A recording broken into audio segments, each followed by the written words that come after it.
Ya jamaah, kita kembali lagi di rumah Mama Dede. Khusyuk dalam sholat. Emang itu prakteknya susah ya Maya. Apalagi kalau misalnya Iva lagi sholat misalnya di kampus gitu ya Maya, atau di musola umum. Biasanya mukenanya tuh kan ada yang agak bau gitu ya Maya. Usahakan kalau sholat pengen khusyuk nyari tempat yang bersih. Ini pengalaman Ipah, Mamah juga ngalamin. Kita pergilah di musolanya mall. Mallnya gede banget. Musola masa gede gitu tah gitu. Kamar mandi, kipas angin nggak ada, mana ieu bara raseuh, becek. Kemudian mukenana ieuna baseuh. Nah, ke Tanah Abang beda. Ada masjid gede tuh kan di Tanah Abang tuh proyek. Iya mah. Ada yang sebelah sini yang dipakein gordeng itu bersih bedu. bersih. Mukenanya di lemari wangi-wangi.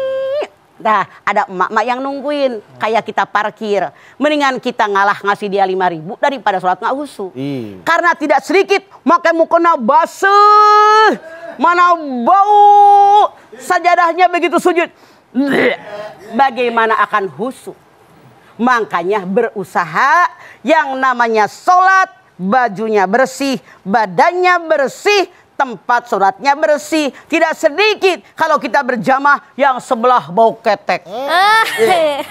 Bajunya bau. Bau jigong. Gitu. Gele aing mah. Jadi pengalaman Ipah benar. Ini makanya sekarang ada gerakan mukena bersih. Nah bagus tuh. Ini hebat. Jadi ini mereka kelompok-kelompok ibu muda nih bedu. Kelompok ibu muda, kenapa mah tahu si Mia teman-temannya begitu. Ini mereka ke komplek mana? Jadi mukena mereka siapkan, misalnya 5 setel mukena, ditaruh yang bersih, diambil yang kotor. Di laundry. Bawa ke laundry.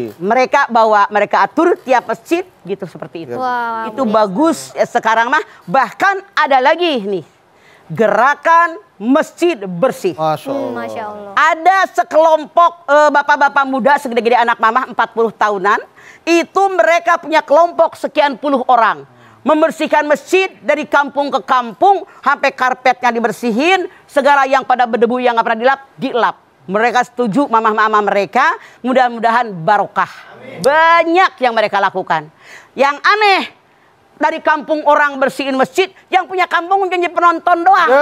Harusnya mereka sadar orang lain ngebersihin masjid kita bantuin, suguhin makan, terus bagi tugas. Jadi begini, saya mah susah untuk khusyuk, dikatakan oleh Imam Ali minimal ketika takbiratul ihram, Allahu Akbar, di situ sudah dapat nilai. Jadi yang namanya khusyuk, jangan kalian mengira jadi budeg, jadi bolot. Misalnya anak teriak nggak kedengeran, salah. Yang namanya khusyuk tetap kita kedengeran, kelihatan. Maka jadi usahakan kalian sembahyang di masjid. Kalau kita emak-emak jangan di tengah rumah, tapi misalnya punten, tahu punten? Misi. Misalnya di sebelah sini ngadep ke tembok sebelah sini atau di kamar sebelah mana, jangan sampai kita berdiri anak warawi depan kita, itu akan merusak khusyuan kita. Gitu mah. Kita berusaha. Lama kelamaan akan biasa. Bukankah peribahasa mengatakan Allah bisa karena biasa. Membiasakan diri untuk khusyuk. Malu dengan Allah dong. Rezeki segitu banyaknya, badan sehat, malu sama Allah. Baik mah. Ketika lagi sholat kadang kita juga pernah meneteskan air mata gitu mah. Entah mungkin dengar bacaannya yang bagus atau mungkin teringat sesuatu. Nah itu jatuhnya khusyuk atau gimana tuh? Kalau kita sembahyang di haram, sembahyang di Nabawi, ya Allah, itu yang namanya kalau bercerita di Quran dalam suratnya tentang neraka, imamnya otomatis nangis. Cuman orang kita mah banyak yang nggak nangis, kagak ngerti. Boro-boro ngerti ayatnya, apal aja hente. Hadirkan hati. Nah untuk menghadirkan hati itu kadang-kadang kita sholatnya sebenarnya nih Maya, melek atau merem gitu. Kalau Anda merasa dengan merem khusyuk boleh, tapi jangan merem kelamaan, takut tidur. Benar Mas. Melek sekali-kali. Karena pikiran orang ketika sholat, sekali lagi kuping kita nggak jadi budeg kan, tetap aja normal. Tetap normal. Misalnya, nih emak-emak habis ngegoreng ikan taruh di meja. Kedengeran ngeong. Ragu nggak tuh emak? Ragu pasti. Kalau gue diemin, kucing gue hilang. Kalau gue ambil ikan, sholat gue batal. Sampai di sholat, sampai mikir bagaimana caranya biar ikan selamat, sholat selamat. Bismillahirrahmanirrahim. Alhamdulillahirabbil alamin waladdallin. Bismillahirrahmanirrahim. Qul huwallahu ahad. Allahus samad. Sholat jalan kucing. Husnyau. Diusir sampai diusir ya. Sambil diusir. Sambilan. Makanya yang keempat resepnya sholat khusus libtigo imardotillah, hanya mengharapkan ridhonya Allah. Begitu. Kalau kita membayangkan mah, misalkan kita lagi sholat nih, bener-bener kan ada yang bilang katanya bayangin aja kalau lagi sholat besok kita bakal mati gitu. Betul. Lebih khusyuk. Atau kita betul. Atau kita ngebayangin Allah tuh bener-bener ada di hadapan kita gitu loh. Betul. Itu yang namanya rukun ihsan. Musahadah, muraqabah.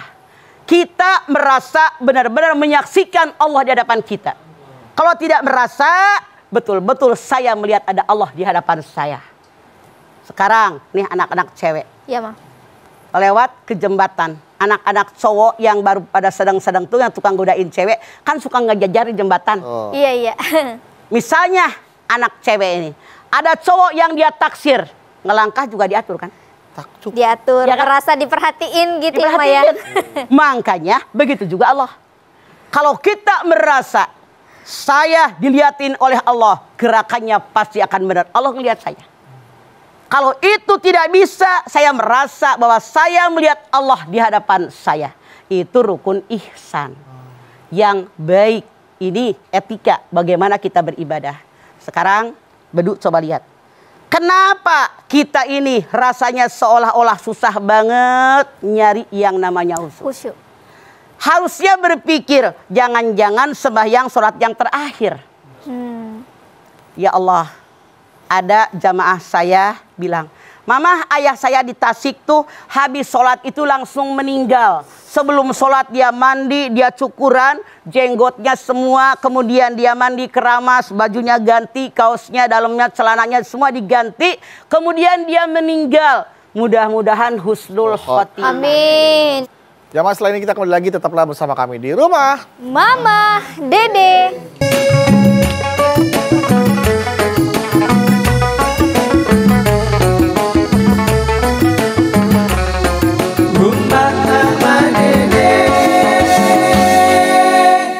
Kembali lagi bersama kami di Rumah